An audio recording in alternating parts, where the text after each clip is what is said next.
here at Byrd Stadium in Maryland, where Syracuse picks up its second straight win to put it just one win away from clinching a bowl game. I'm Heather Prusak alongside Darius Joshua. And Darius, the players said they can smell a bowl game, but you got to be careful. If you remember back to just 2 years ago, SU was just one win away and they didn't make it. Yeah, Jay Brawley himself said he was a sophomore on that team that was 5-2 and didn't win another game. So they want to take it one game at a time. And next up for them is Florida State. Big challenge. Very hard not to get excited, though, for those players. But back to this game here, a lot of positives to take away, especially with the defense causing 4 turnovers. And Coach Schaefer said himself, probably should have been 5 there with Julian Wiggum's almost second interception. Yeah, Julian Wiggum did have a pick before that. He could have had the 5th one on the play that second one rather on the play Schaefer was referring to. But Brown did throw 2 picks. Also, there were 2 fumbles in the game. So the Syracuse defense, the front 7 especially, in Brown's face all day, able to get pressure for the second straight week.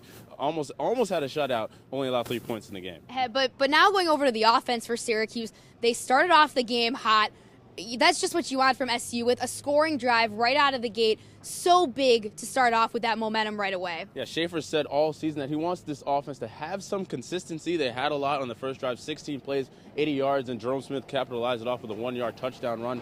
Then they went on a little bit of a drought there, which is not what you want to see from the offense, but it is nice to see them have an opening drive there, something they haven't done all year. And speaking of droughts, Darius, Terrell Hunt still without a passing touchdown in ACC play. So a lot of adjustments that need to be made there on the offense. Yeah, a benefit for him, though, still no touchdown. Also did not go over 200 yards once again.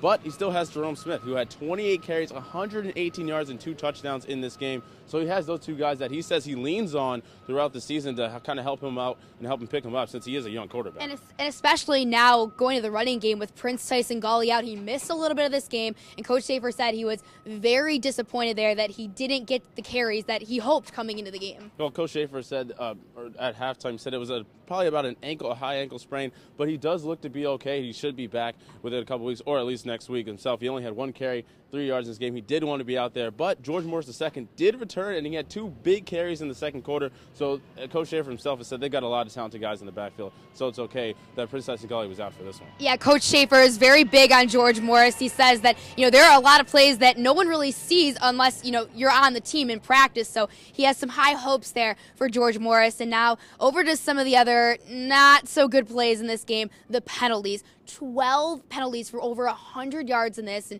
Coach Schaefer himself said that's not really what you want to see to take out of this game. Yeah, it's something he said he wishes this team could be cleaning up, and he hopes that they can clean up going forward, especially next week against Florida State. You can't have plays where you're shooting yourself in the foot, something the players said they've been doing all year. You can't have that against Florida State, a team that is very high-powered offense and will capitalize on penalties like that. Yeah, unlike Florida State, Maryland didn't exactly capitalize. Defense held Maryland to only 3 points, but going into FSU, can't make those kind of mistakes, especially in a tough road environment down in Tallahassee.